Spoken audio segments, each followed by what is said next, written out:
샬롬, 일론 머스크 40번째 79장 옵티머스 공개 테슬라 2022년 9월 무대 위에 선 옵티머스. 내 정신 건강이 파도처럼 요동치고 있어요. 머스크는 9월 27일 화요일 AI 데이 2를 준비하기 위해 오스틴에서 실리콘밸리로 날아가면서 이렇게 말했다. AI 데이 2는 테슬라의 인공지능 연구와 자율주행 자동차 옵티머스 로봇에 대한 대규모 공개 프레젠테이션 행사였다. 국도의 압박감을 느낄 때 특히 나빠져요. 하지만 많은 일이 잘 풀리는 것도 내 정신 건강에는 그다지 좋지 않지요. 실제로 그 주에 많은 일이 그를 덮치고 있었다. 트위터와의 거래 체결을 강제하고자 하는 델라웨이 주 법정에 출두해 증언할 예정이었고 증권거래위원회의 조사에도 임해야 했으며 그에 대한 테슬라의 보상금의 이의를 제기한 소송에도 대응해야 했다. 또한 우크라이나의 스타링크 위성 사용에 대한 논란, 중국에 대한 테슬라의 공급망 의존도를 줄이는 데 따르는 어려움, 러시아의 여성 우주비행사 1명을 포함한 4명의 우주비행사를 국제우주정거장으로 보내는 펠컨 9호의 발사, 같은 날 서부 해안에서 예정되어 있는 52개의 스타링크 위성을 실은 펠컨 9호의 발사, 자녀, 여자친구, 전처와 관련된 기타 개인적인 문제 등도 그를 억누르고 있었다. 머스크는 다양한 방법으로 스트레스를 완화하는데 그중 하나가 바로 엉뚱한 짓을 하는 것이다. 서쪽으로 향하는 비행기에서 그는 최근 떠올린 굿즈에 대한 아이디어를 거론하며 흥분했다. 불에 그슬린 머리카락 냄새가 나는 향수를 만들어 팔자는 아이디어였다. 비행기에서 내리자마자 머스크는 장난감, 화형 방사기를 만들어 팔자는 그의 아이디어를 실행에 옮긴 적이 있는 보링 컴퍼니의 CEO 스티브 데이비스에게 전화를 걸었다. 불에 탄 머리카락 향수, 머스크가 이렇게 외치며 마케팅 카피까지 전했다. 화형 방사기를 사용한 후 맡았던 그 냄새가 마음에 드시나요? 그 향기를 담아 드립니다. 데이비스는 늘 머스크를 만족시키고 싶어 했다. 그는 향기 연구소들에 의뢰하면서 가장 먼저 그 냄새를 만들어 오는 사람이 계약을 따낼 것이라고 말했다. 보링 컴퍼니는 웹사이트를 통해 향수를 판매하기 시작하자 머스크는 트위터에 트위터를 살 수 있게 제 향수를 사주세요 라고 트윗을 올렸다. 일주일 만에 개당 $100에 3만 개가 완판되었다. 테슬라 본사에 도착한 머스크는 구주 금요일에 있을 AI 데이 2를 위해 준비되고 있던 동굴 형태의 쇼룸의 임시 무대로 이동했다. 거의 완성된 버전의 옵티머스가 연습할 준비를 갖춘 채 겐트리에 매달려 있었다. 한 엔지니어가 활성화라고 외치자 다른 엔지니어가 빨간 버튼을 눌렀고 그러자 옵티머스가 걷기 시작했다. 옵티머스는 무대 앞까지 느리느리 걸어가더니 잠시 멈춰 존귀한 군주처럼 손을 흔들었다. 그 후 1시간 동안 팀원들은 옵티머스를 20차례 더 연습시켰다. 무대 가장자리에 다다른 옵티머스가 멈춰서서 주변을 둘러보고 손을 흔드는 광경은 넋을 잃게 만들었다. 그날의 마지막 순회가 끝난 후 엑스는 옵티머스에게 다가가 손가락을 만졌다. 연습 과정을 감독한 엔지니어는 밀란 코박이었다. 외상 후 스트레스 장애가 생긴 것 같습니다. 코박이 말했다. 지난번 그 일 이후로 평정심을 유지하는 것이 정말 힘들어졌어요. 나는 그가 1년 전 AI 데이 1의 리허설에서 슬라이드가 너무 지루하다는 이유로 머스크의 분노의 표적이 된 엔지니어라는 사실을 깨달았다. 그 사건 이후 그는 몇 주 동안 회사를 그만둬야 하는 게 아닌지 고민했다. 하지만 이 사명이 너무 중요하다고 판단했습니다. 그의 말이다. 2022년 9월 AI 데이 2가 다가오자 코박은 용기를 내어 머스크에게 1년 전에 있었던 그 일을 거론했다. 머스크는 그를 멍하니 바라봤다. 제가 계획한 프리젠테이션이 얼마나 끔찍해 하셨는지 기억하시죠? 코박이 물었다. 그래서 다들 제가 그만두는 건 아닐까 걱정했었잖아요. 머스크는 계속 멍하니 쳐다봤다. 그는 기억하지 못했다. AI 데이 리허설. 엘리 이베뉴얼과 함께한 이틀간의 그리스 휴가 기간 동안 뚱뚱한 모습의 사진이 찍힌 후 머스크는 다이어트 약인 오젠퍼를 복용하고 하루에 한 끼만 먹는 간헐적 단식에 들어가기로 결심했다. 머스크는 늦은 아침까지 한 끼를 먹었고 나름의 다이어트 방식에 따라 그때만큼은 원하는 만큼 폭식할 수 있었다. 9월 수요일 오전 11시 그는 복고풍 식당인 펠루에트 크리머리에 가서 베이컨 치즈 바비큐 버거와 고구마 튀김, 오레오 쿠키도 아이스크림, 밀크쉐이크를 주문했다. 엑스는 튀김 일부를 먹어주며 그의 다이어트에 도움을 주었다. 그런 다음 프리몬트 스트릿몰에 있는 뉴럴링크 연구소를 방문하여 보행과 관련된 메커니즘과 신호에 초점을 맞춰 연구 과정을 살폈다. 실험실 코드와 신발 커버를 착용한 시본 질리스와 디제서 제러미 바렌홀츠가 그를 창문이 없는 방으로 데려갔다. 민트라는 이름의 돼지가 러닝머신 위를 걷고 꿀에 적신 사과 조각으로 보상을 받고 있었다. 민트에게는 수초마다 근육의 경련을 일으킬 정도의 충격이 가해졌다. 연구진은 걷는 행위에 관여하는 액추에이터를 알아내기 위해 노력하고 있었다. 머스크가 테슬라 본사에 도착했을 때 그곳의 엔지니어들도 걷기에 초점을 맞추고 있었다. 다음날 저녁으로 예정된 옵티머스 공개를 준비하면서 엔지니어들은 발표 무대가 작업장의 콘크리트 바닥보다 부드러운 것을 감안해 로봇이 약간 짧은 보폭을 걸을 수 있도록 프로그래밍했다. 하지만 더 긴 보폭이 마음에 들었던 머스크는 몬티 파이픈의 웃기는 걸음걸이부터라는 에피소드에서 발을 높이 들며 걷던 존 클리스를 흉내내기 시작했다. 그루브 있는 걸음걸이가 더 멋져 보이던데 머스크가 말했다. 엔지니어들은 옵티머스의 걸음걸이를 수정하기 시작했다. 잠시 후 머스크는 약 30명의 엔지니어들을 주위로 불러 모았다. 격려의 말을 해주기 위해서였다. 휴머노이드 로봇은 경제를 거의 무한한 수준으로 끌어올릴 것입니다.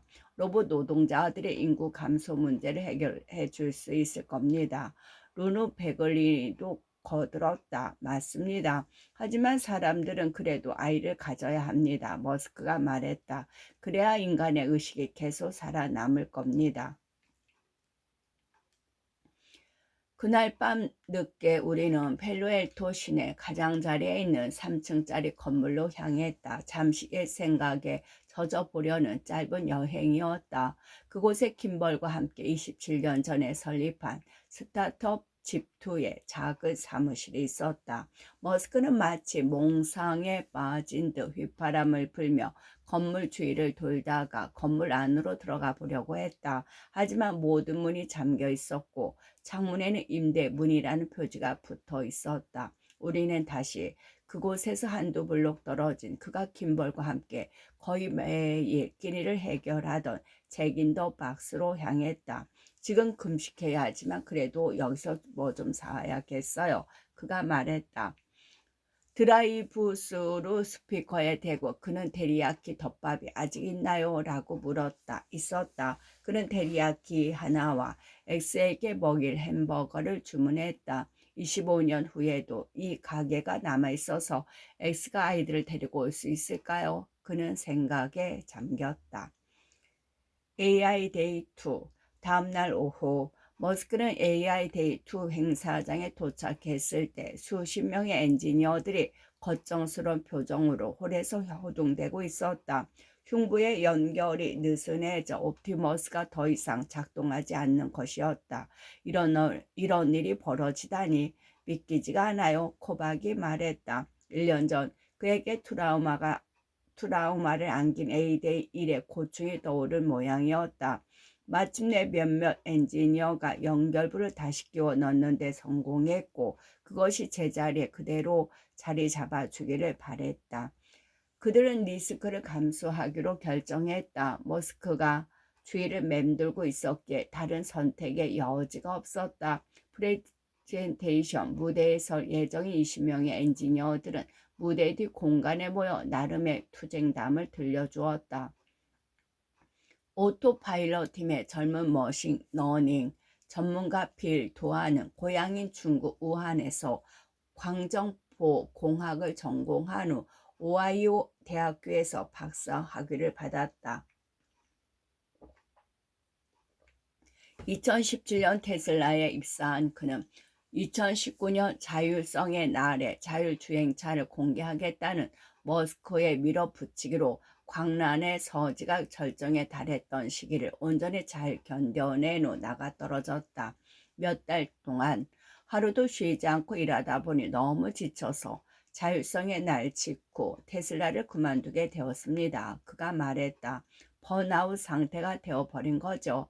하지만 9개월이 지나자 너무 지루해서 상사에게 전화해 다시 받아달라고 간청했습니다. 지루해 죽는 것보다 지쳐 죽는 게 낫겠다고 생각한 겁니다. 인공지능 인프라 팀을 이끌던 팀 자만도 비슷한 사연을 가지고 있었다.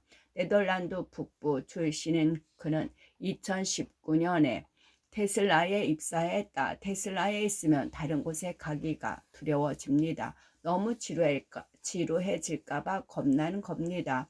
이제 막 첫 아이로 딸을 얻은 그는 테슬라가 워라밸에 도움이 되지 않는다는 것을 잘 알고 있다. 그럼에도 그는 계속 테슬라에 머물 계획이다. 앞으로 며칠간은 이내 딸과 함께 휴가를 보낼 계획입니다. 그는 말한다. 하지만 일주일 내내 쉬면 뇌가 망가질 것 같아요. 지난해의 AI 데이에는 20명의 발표자 가운데 여성이 한 명도 없었다. 이번에는 공동 진행자 중 한 명이 리즈 미스코베츠라는 카리스마 넘치는 여성으로 기계 설계 엔지니어였다. 요란스레 울리던 음악이 가라앉았다. 이제 옵티머스가 등장할 순간이었다. 백업 지원이나 메커니즘 케이블 같은 거 없이 말 그대로 아무것도 없이 이 로봇을 시험해 보는 것은 이번이 처음입니다. 그녀가 선언하자 장래의 흥분감이 고조되었다. 옵티머스의 두 손이 하트 모양을 만들고 있는 로고가 새겨진 커튼이 양쪽으로 갈라졌다. 결박에서 풀린 옵티머스가 당당하게 서서 두 팔을 들어올리기 시작했다. 움직였어요? 작동하고 있어요? 무대 뒤에 있던 두 안이 말했다. 옵티머스는 이어서 손을 이리저리 움직이고 발뚝을 돌리고 손목을 구부렸다. 로봇이 오른쪽 다리를 앞으로 움직이기 시작하자 엔지니어들은 숨을 죽였다. 녀석은 뻣뻣하지만 자신감 있게 무대 앞쪽으로 행진하더니 그 군주다운 손 흔들기를 선보였다. 이어서 옵티머스는 승리감을 표현하려는 듯 오른 주먹을 하늘로 지켜들고 약간의 댄스 동작을 취하더니 돌아서서 커튼 뒤로 걸어갔다.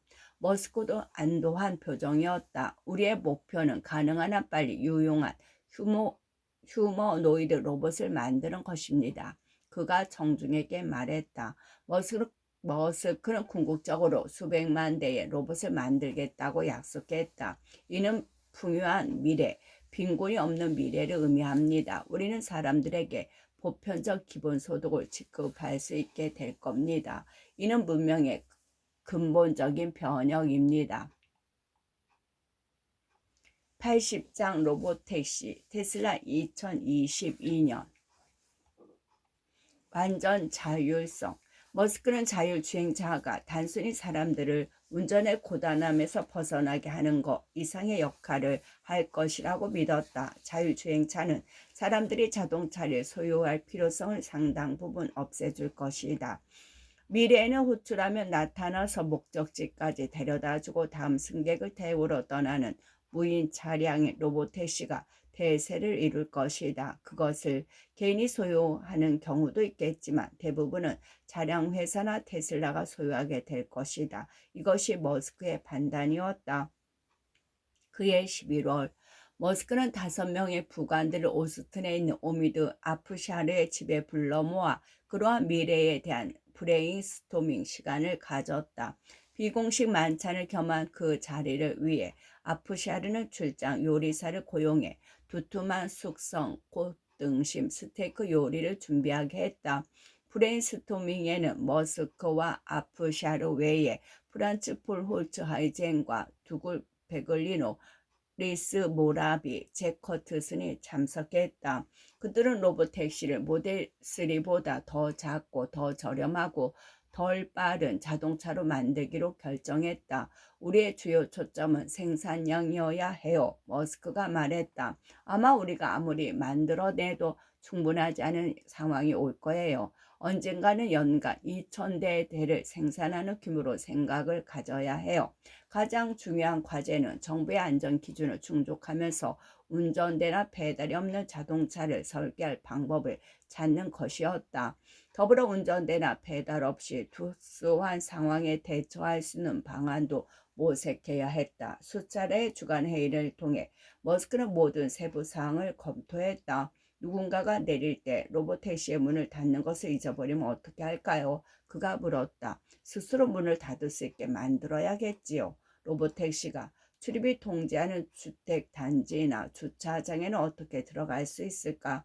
버튼을 누르거나 티켓을 뽑을 수 있는 팔이 필요할 수도 있겠지요. 그가 말했다. 하지만 그것은 악몽처럼 보였다. 그냥 쉽게 들어갈 수 없는 곳들을 제외하면 되겠군요. 그가 결정했다.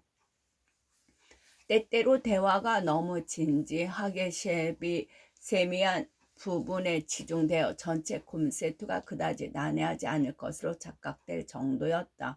2022년 여름이 끝날 무렵 머스크와 그의 팀은 1년 동안 실험해온 문제에 대해 최종 결정을 내려야 한다는 사실을 깨달았다. 운전대와 페달, 사이드 미러 등 현재의 법제가 요구하는 것들을 장착하는 안전한 방식으로 가야 할까? 아니면 진정한 의미의 자율주행을 구현하는 방식으로 가야 할까? 대부분의 엔지니어들은 여전히 안전한 방식으로 가는 방안을 추구했다.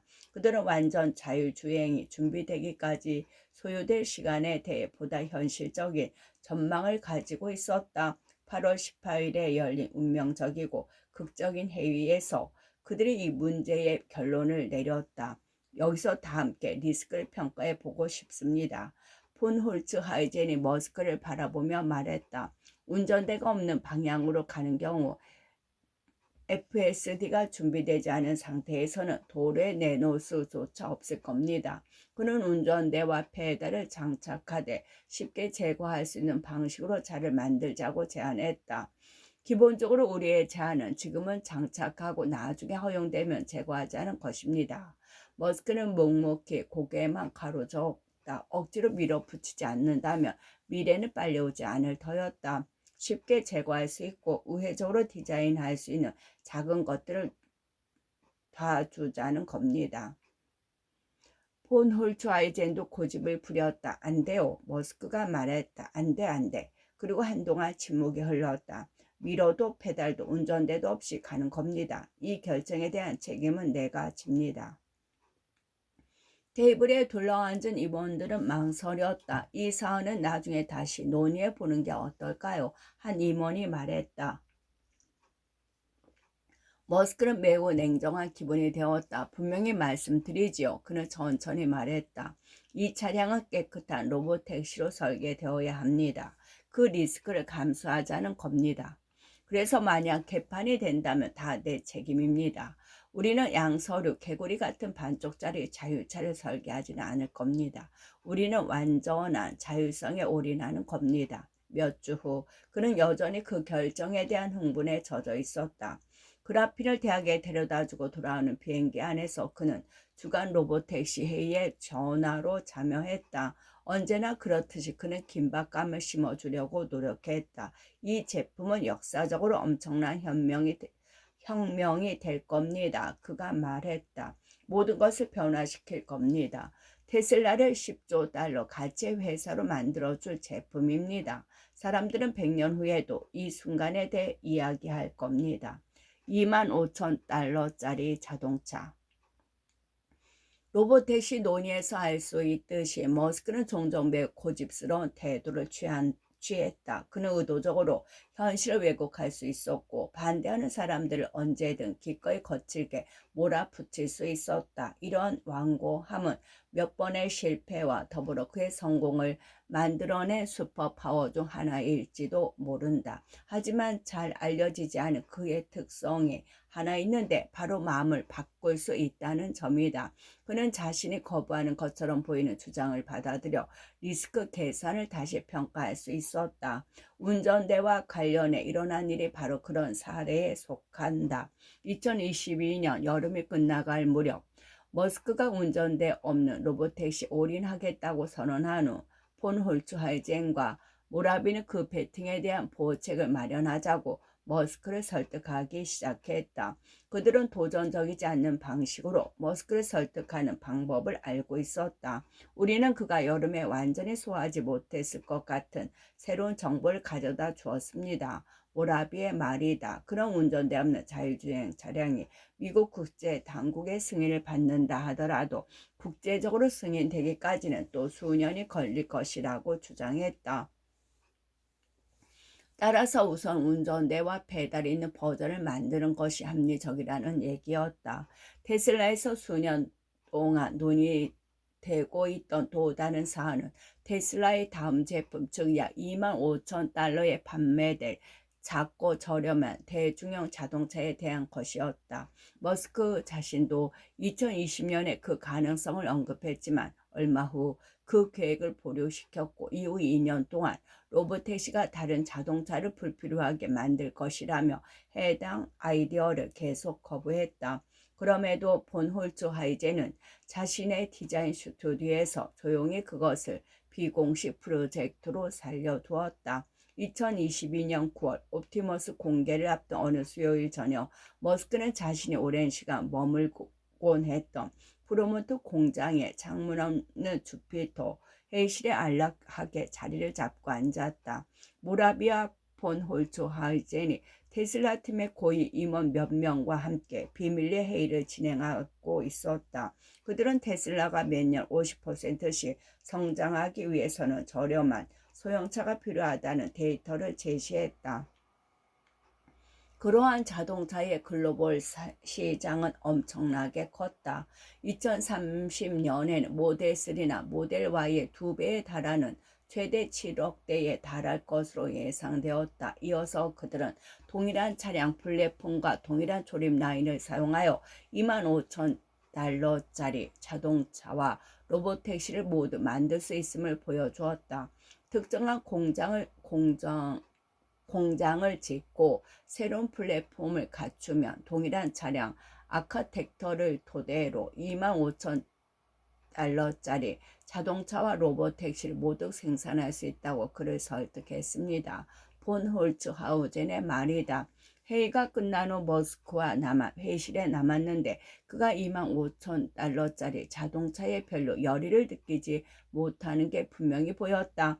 그다지 흥미롭지 않은 제품이에요. 그가 말했다. 그의 열정은 여전히 로보택시를 통해 교통수단을 혁신하는 쪽에 쏠려 있었다. 하지만 몇 달이 지나면서 그는 점차 대중용 차량에 흥미를 갖기 시작했다.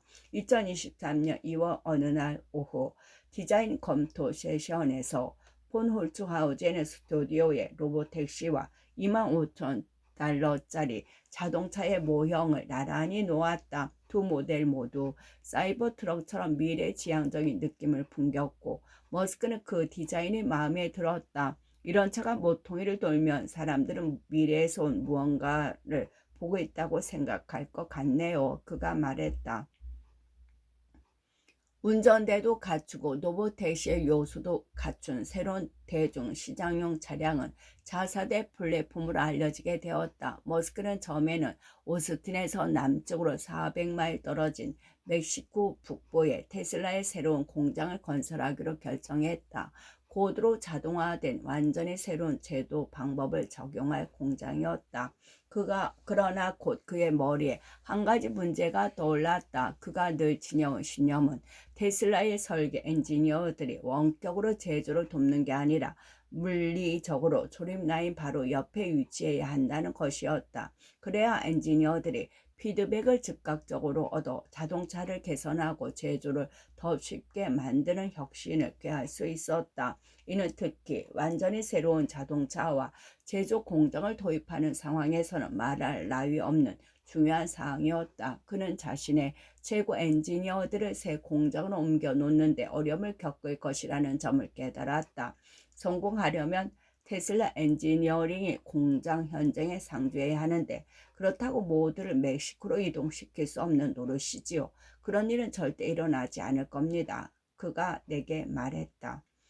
그래서 2023년 5월 그는 차세대 자동차와 로보택시를 위한 공장의 위치를 오스틴으로 변경하기로 결정했다. 그리고 자신과 최고 엔지니어들의 사무실을 새로운 초고속 초자동차 조립 라인 바로 옆에 두기로 했다. 2023년 여름 내내 그는 매주 팀원들과 몇 시간을 함께하며 조립 라인의 각 스테이션을 설계하고 각 단계 및 프로세스에서 단 0.몇 초라도 단축할 방법을 찾기 위해 노력했다.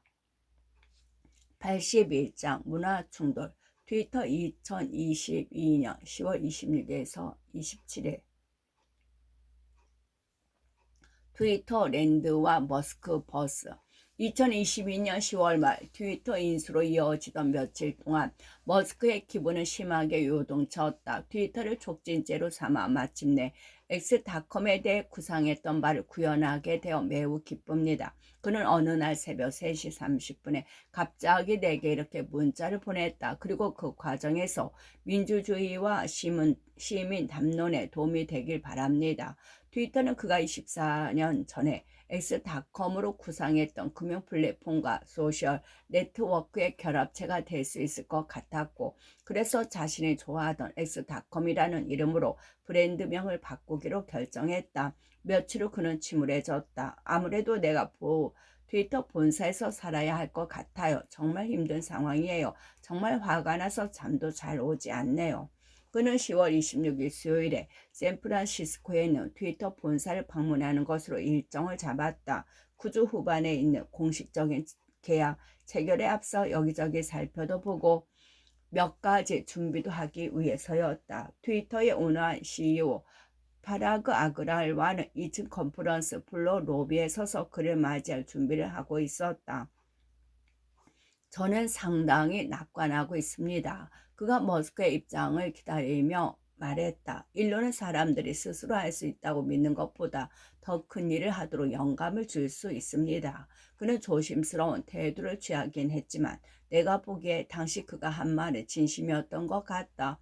지난 5월 머스크와의 긴장된 만남에서 좋지 못한 끝을 봤던 CFO 네드 시걸은 더욱 회의적인 표정으로 옆에 서 있었다. 그때 머스크가 싱크대를 들고 웃으며 건물로 들어섰다. 그가 즐기던 시각적인 말장난 중 하나였다. 잘 생각해 보세요. 그가 외쳤다. 멋진 시간을 가져봅시다. 아그랄과 시걸은 미소를 지었다.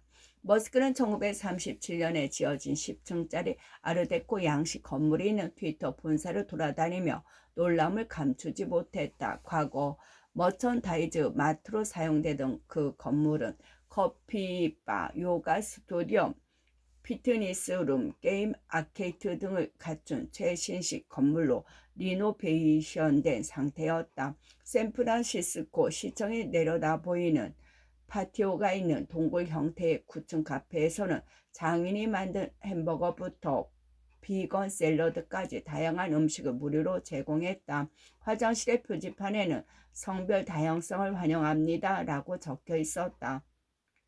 머스크는 트위터 브랜드의 머천다이즈로 가득 찬 캐비닛을 뒤지다가 각성하라라는 문구가 새겨진 티셔츠를 발견하고는 그것이 회사를 감염시킨 사고방식의 한 예라고 의미를 흔들어댔다. 머스크가 베이스 캠프로 삼은 2층 회의실의 긴 나무 테이블에는 담백한 맛의 스낵들과 노르웨이산 미네랄 워터 및 리퀴드 네드 생수캔 등 5가지 종류의 생수가 놓여 있었다. 그중 하나를 마시라고 권하자 머스크는 난 수돗물을 마십니다 라고 말했다. 불길한 시작이었다. 마치 먹고 사느라 지친 카우보이가 스타벅스에 들어선 것처럼 문화 충돌의 조짐이 움트는 것을 느낄 수 있었다. 문제는 단순히 시설만이 아니었다. 트위터 랜드와 머스크 버스 사이에는 미국 직장에 대한 2가지 다른 사고방식이 반영된 근본적인 견해 차이가 존재했다. 트위터는 친절과 사냥함을 미덕으로 여기는 친근한 일터라는 자부심을 갖고 있었다. 우리는 포용과 다양성에 대해 매우 높은 공감대를 가지고 있고 모두가 이곳에서 안전하다고 느낄 수 있어야 한다고 생각했습니다.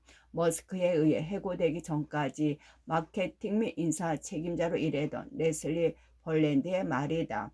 회사는 영구적인 재택근무 옵션을 도입했으며 매달 정신적 휴식의 날을 허용했다. 회사에서 통용되던 유행어 중 하나는 심리적 안전이었다. 서로 불편함을 느끼지 않도록 모두 세심한 주의를 기울였다.